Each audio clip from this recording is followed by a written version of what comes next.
Hey, long time no see. Crooked days come bundled up in bunches. They break your brain like a branch. How is it going, everybody? Welcome to the Daily Review, episode number 367. I haven't done these reviews for a while, mostly due to laziness, semi because I was busy. It's neither here nor there. I'm here now and to do some reviews for you.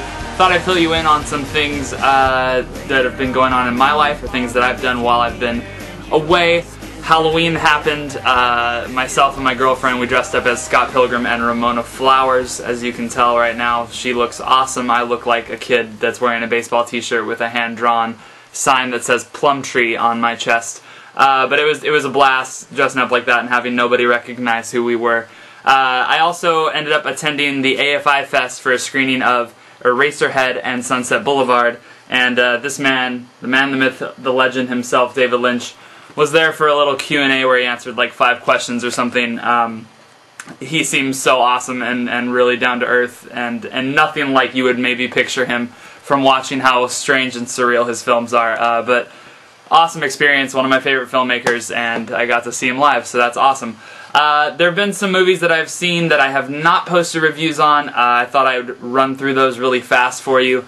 Hereafter, the Clint Eastwood film with Matt Damon, it's okay. There's 3 different stories that go on in this film. They all intertwine at the end.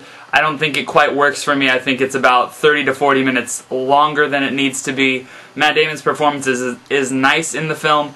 It's not my favorite thing ever, though, and it's a 2.5 out of 5 for me. I Am Love is a film that Tilda Swinton stars in, that she speaks Italian with kind of a Russian accent. It's a film that I think I admire more than actually enjoyed watching. I think when it ended, I said to myself, wow, that was really, on a technical level, really well done. Directing, acting, cinematography, the writing, every piece of the puzzle was there, but for some reason it didn't connect with me on a grandiose level that it should have.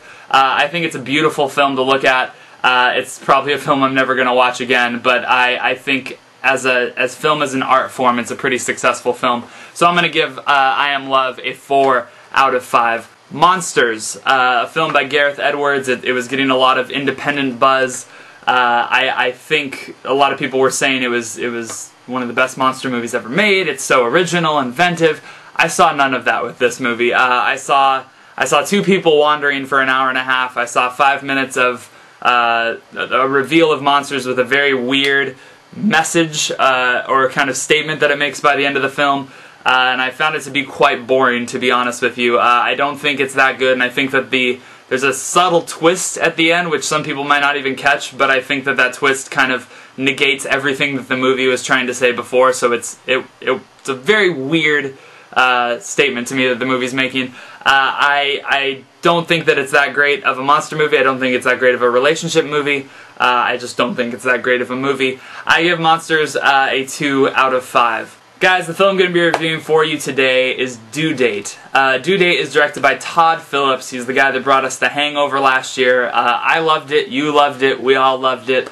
Due Date stars Zach Galifianakis and Robert Downey Jr. It has some nice supporting work from Danny McBride, Jamie Foxx, Juliette Lewis, and Michelle Monaghan. And Due Date is a story about a guy named Peter, played by Robert Downey Jr., who's trying to get back home to LA from Atlanta to see his pregnant wife and to see her deliver their first child. And she's supposed to deliver him on a Thursday. For one reason or another, he ends up on the no-fly list, and he ends up grounded in Atlanta. He loses his wallet. He has no way of getting home, so he's forced to take a long road trip with Ethan Tremblay, played by Zach Galifianakis, and the two of them form a very unlikely friendship or bond, if you will, through this road trip, and a lot of hilarious antics ensue. Due Date is a pretty funny movie, and I think that it's not getting the credit that it should. I think a lot of people are seeing this film as the next film from the guy that brought you The Hangover, and it pales in comparison to The Hangover, definitely, but I don't think that it's a bad movie. I think that the chemistry between Robert Downey Jr. and Zach Galifianakis is spot on. I think with a movie like this, where there are 2 people traveling on the road together, what you need is that chemistry and that banter back and forth, and it works really well between them. There are a lot of great one-liners from Zach Galifianakis, a lot of very nice acting from the both of them, and it all plays out for quite a good comedic effect.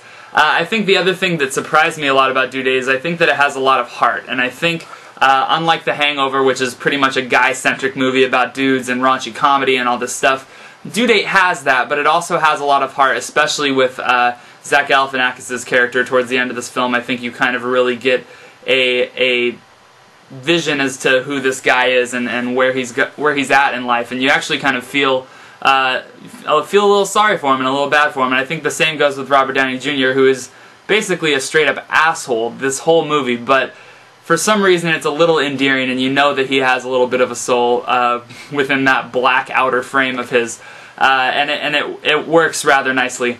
I don't think that Due Date is hysterically funny. I think it has its moments of being funny. I think it's an hour-and-a-half long road trip comedy, and for an hour and a half, it's entertaining. I was never once looking at my watch. I was never waiting for this to end.